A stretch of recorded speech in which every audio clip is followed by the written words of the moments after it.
Today on the CTV News at 5, an apology over a disparaging Facebook comment that's created a racial firestorm.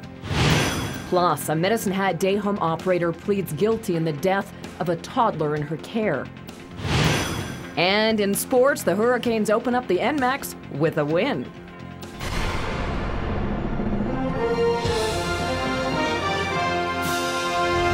CTV News with Jackie Scantlebury.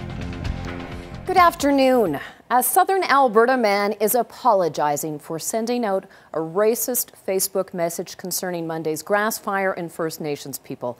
The post, which read, "We give them houses, they destroy them. We give them payments and they blow it. We give them electricity and they burn half the province down," has sparked its own firestorm over racism. Since then, the man has been fired from his job. He and his family have been receiving threatening phone calls and emails. Out of concern for the family's safety, we are not releasing the man's name. As Terry Vogt discovered, even a company the man used to work for several years ago has been impacted. It all began with the wildfire west of Lethbridge and a Facebook message about Aboriginal people. A comment that ended, "We give them electricity and they burn half the province down." Go figure. The comment was meant for a few close friends, but once it hit cyberspace, it took on a life of its own.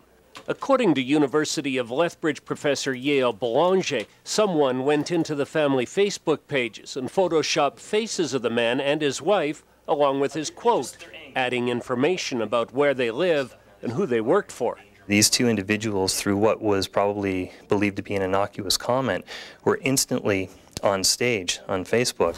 Even a company where the man worked 2 years ago has been swept up in the storm created by the offensive remarks. Staff at ABC Heating and Cooling were quickly overwhelmed with phone calls, emails, and messages on their usually quiet Facebook site. Some customers even threatened to stop doing business with them. We are a small business, and we thrive on our reputation, and something like this can be a tremendous setback. The company has issued a news release explaining it does not condone the offensive and hurtful statements made by a former employee. Fortunately, they say, people now seem to be getting the message, and the response has been positive. I guess it's just a real eye-opener that, people need to really screen what they're doing or posting on Facebook. For the young man who made the comments and his family, this whole thing has turned into a nightmare. We're told he's been fired from his job.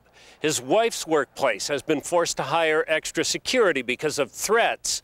Their social media sites have been jammed with messages, many of them hateful. The man has already issued numerous apologies, but has now sent this message to CTV saying, "I want to sincerely apologize for the inappropriate and distasteful comments that I posted. I've worked side by side with many Aboriginals in the community for many years and have nothing but respect for them." He goes on to say, "I sincerely believe that our community needs to move forward in a positive manner and that all parties involved need to discontinue the hatred and filth circulating the social media if we have any hope of coexisting peacefully." Nevertheless, it's going to follow these individuals for a long period of time, and people have to be aware of the power of social media and the tool that it can become for those who feel that they've been wronged. Terry Vogt, CTV News, Lethbridge. We posted the apology on our Facebook page earlier today and have received dozens and dozens of comments. Here's what some of you are saying. Brenda writes, "No one should accept racism anywhere, nor should it be used on any social media sites to put people down." Crystal says, "Everyone says words they regret at one point in their lives. Move on. Kudos to the writer of that. Your apology is accepted in my books." Meanwhile, Nicole posted, "Cute, but it doesn't change anything. The damage is done. The hurtful remarks this man said only spread like wildfire itself and allowed others to comment their opinions. This man should do community service raising awareness on racism." And Tyson writes, "Why are people making such a fuss about this? It was a stupid thing this guy did, and he has and is going to suffer professionally as well as personally. Let's not blow it up any more than it is." You can view the full apology statement on our CTV Lethbridge Facebook group, facebook.com/CTV Lethbridge. And a former Medicine Hat day home operator has pleaded guilty in the death of a 19-month-old girl in her care. 26-year-old Erin Jackman was originally charged with aggravated assault. then manslaughter in the death of little Mercedes Pepper. Pepper suffered fatal head injuries at Jackman's day home in the summer of 2010, and Jackman failed to call 911 right away. Mercedes died in hospital in Calgary 2 days later. Jackman has been free on bail since her arrest. Her trial was set to start next month. Instead, today, prosecutors say that she pleaded guilty to criminal negligence causing death. Jackman's version of events will be revealed at her sentencing on October the 18th.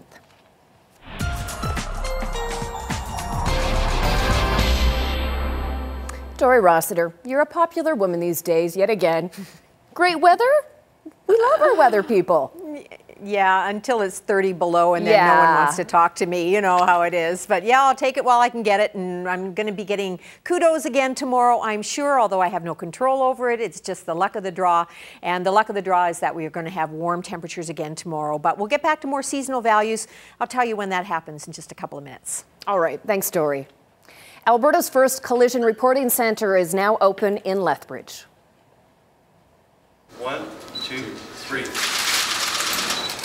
The year-long pilot project allows motorists who get into minor traffic collisions like fender benders to report the crash at the police station. It's a one-stop service for drivers. Staff at the collision center will help them fill out a report, photograph the damage, and then send the paperwork to their insurance company.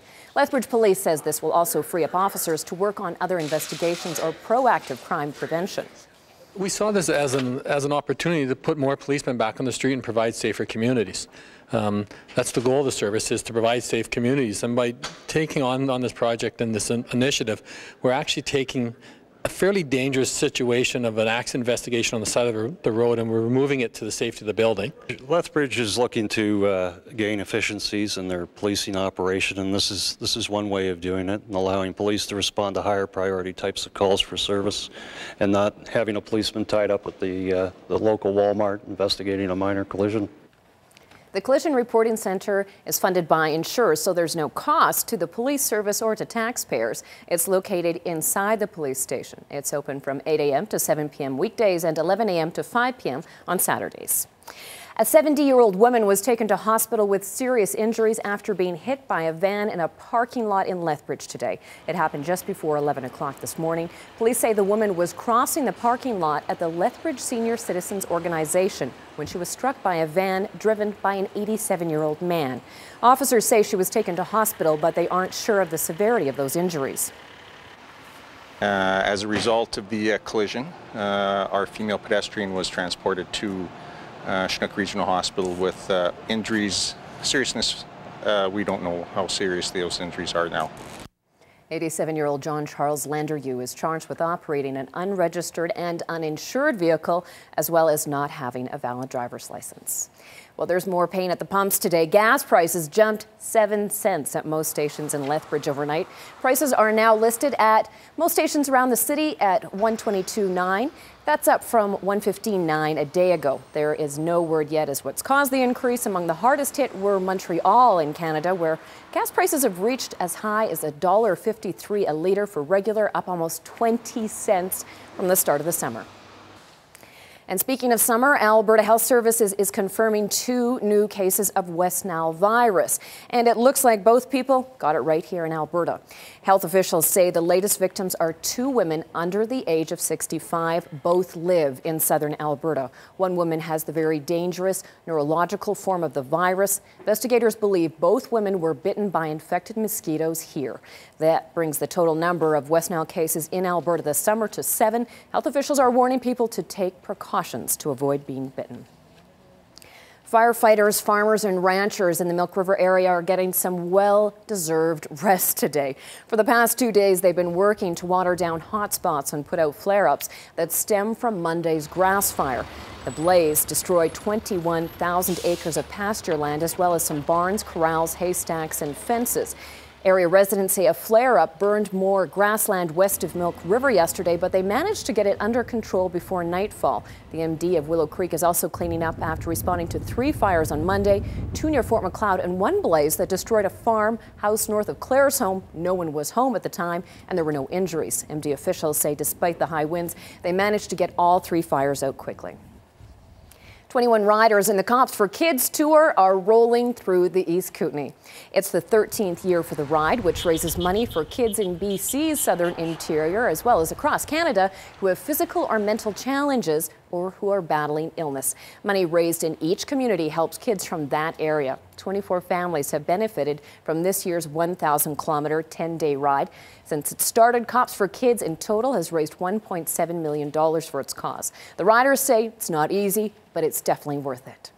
Every time you have that moment of doubt, there's a lot of comments about remembering the kids, and you know, it's a real privilege to be able to ride a bike, and you just got to get the mindset going that you're going to do it, and we're doing it for the right reasons, and it's been an amazing experience so far. Cops for Kids raises money all year long with other events like golf tournaments and regimental balls. The bike ride wraps up in Kelowna on September the 25th. Now coming up, Derek Bidwell is going to have highlights for us from last night's Hurricanes win over the Tigers. In the markets today, a lot of up arrows. Here are the day's final numbers.